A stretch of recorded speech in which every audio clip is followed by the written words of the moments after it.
মোস্তফা সরোয়ার ফারুকী যে আল্লামা আহমদ শফীকে তেতুল হুজুর বলেছিল, যে 5 মে কালো রাতে লিখেছিল শাপলা চত্বর জঞ্জাল মুক্ত হয়েছে, মোস্তফা সরোয়ার ফারুকী যে সমকামিতার প্রসারে প্রকাশ্যে ভূমিকা রেখেছে, ব্যাচেলর ছবিতে লিটনের ফ্ল্যাটের কথা বলে লিভ টুগেদারকে নরমালাইজেশন করেছে, যে থার্ড পারসন সিঙ্গুলার নাম্বার ছবিতে পরকীয়াকে একদম স্বাভাবিক মানবিক চাহিদা হিসাবে উপস্থাপন করেছে,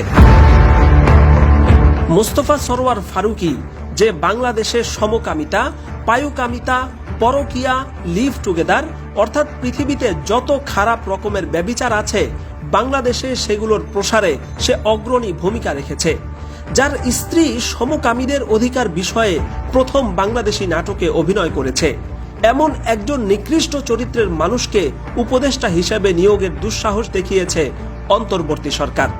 এমনকি ফারুকীর নিয়োগের বিরোধিতা করায় চট্টগ্রাম থেকে 5 জন মাদ্রাসা ছাত্রকে আটক করে সমস্ত সীমা ছাড়িয়ে গেছে প্রথম আলোর অনুগত অন্তর্বর্তী সরকার।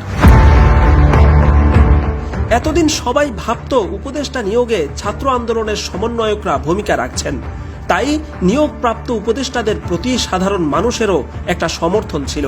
কিন্তু এখন দেখা যাচ্ছে জনগণের মতের বিরুদ্ধে গিয়ে এমন সব উপদেষ্টা নিয়োগ করা হচ্ছে যাদের ব্যাপারে খোদ সমন্বয়করা পর্যন্ত মারাত্মক বিক্ষুব্ধ হয়েছেন। প্রশ্ন উঠেছে, তাহলে কারা উপদেষ্টা নিয়োগ দিচ্ছে? হাজার হাজার মানুষের মৃত্যু এবং 1.5 লক্ষ মানুষের রক্তপাতের বিনিময়ে যে স্বাধীন সরকার এসেছে সেটাকে কারা পাপের সম্পত্তি বানিয়ে মন মতো উপদেষ্টা নিয়োগ দিচ্ছে? ফারুকী এমন একজন ব্যক্তি যে বিগত 15 বছরে আওয়ামী দুঃশাসনের অন্যতম দালাল হিসাবে পরিচিত ছিল। জুনায়েদ আহমদ পলকের সাথে ঘনিষ্ঠতা, পুলিশের আইজিপি বেনজিরকে মহান মানুষ বানানো, নিজের স্ত্রীকে শেখ মুজিবের স্ত্রীর ভূমিকায় অভিনয় করানো, যুদ্ধাপরাধীর বিচারের কথা বলে শাহবাগীদের নির্লজ্জ দালালি করেছে কথিত এই সংস্কৃতি কর্মী। নিজেদের জীবনের বিনিময়ে বাংলাদেশের স্বাধীনতা এনেছে এদেশের যে আপামর ছাত্র জনতা, তারা 5 আগস্টের পর থেকে দেশের সমস্ত জায়গায় শেখ মুজিবের ভাস্কর্যগুলো মাটির সাথে মিশিয়ে দিয়েছে। সেই জনতার রক্তের উপর দিয়ে উপদেষ্টা হওয়া এই ফারুকী ফ্যাসিবাদের সাইনবোর্ড সেই মুজিবুর রহমানকে আবারও এদেশের মাটিতে প্রতিষ্ঠিত করার অপচেষ্টা চালাচ্ছে। সবকিছুর পর ঘুরে ফিরে প্রশ্ন উঠেছে, আসলে কারা উপদেষ্টা নিয়োগ করছে?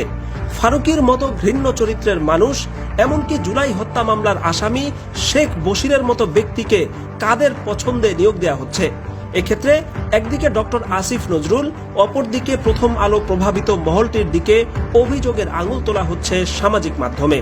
প্রথম আলো ডেইলি স্টারের এই বামপন্থী গ্রুপ কয়েকজন উপদেষ্টার যোগ সাজসে একদিকে সেকুলার সমকামী চিন্তাধারার রাষ্ট্র ব্যবস্থা গড়ে তুলতে চাইছে, একই সাথে দেশের শীর্ষ পর্যায়ে আওয়ামী লীগের স্টেক হোল্ডারদের পুনর্বাসন করার অপচেষ্টা চালাচ্ছে। অথচ ডক্টর আসিফ মাহতাব উৎস, কনক সরোয়ার, পিনাকি ভট্টাচার্য, মাহবুব কবির মিলন এবং ইলিয়াস হুসাইনের মতো পরীক্ষিত যোদ্ধা যারা এই ঘুমন্ত জাতির মাথায় বিপ্লবের আগুন জ্বালিয়েছেন, তাদেরকে চরমভাবে অবমূল্যায়ন করা হয়েছে। সবচেয়ে ভয়াবহ বিষয় হচ্ছে, যেই বাক স্বাধীনতার জন্য এতগুলো মানুষ জীবন দিল, এখন ফারুকীর নিয়োগের বিরোধিতার কারণে চট্টগ্রাম থেকে 5 জন মাদ্রাসা ছাত্রকে আটক করার দুঃসাহস দেখানো হয়েছে।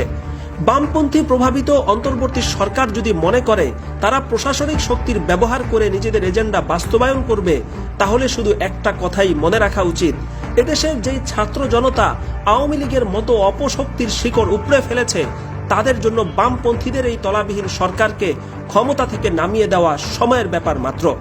ফারুকীর মতো দালালকে উপদেষ্টা হিসাবে দেখার জন্য এদেশের মানুষ জীবন দেয়নি। কাজেই কারা, কোন প্রক্রিয়ায়, কোন ক্ষমতার ভিত্তিতে, কোন পত্রিকার অফিস থেকে উপদেষ্টাদের নিয়োগ দেয়া হচ্ছে, সেটা জাতির সামনে পরিষ্কার করতে হবে।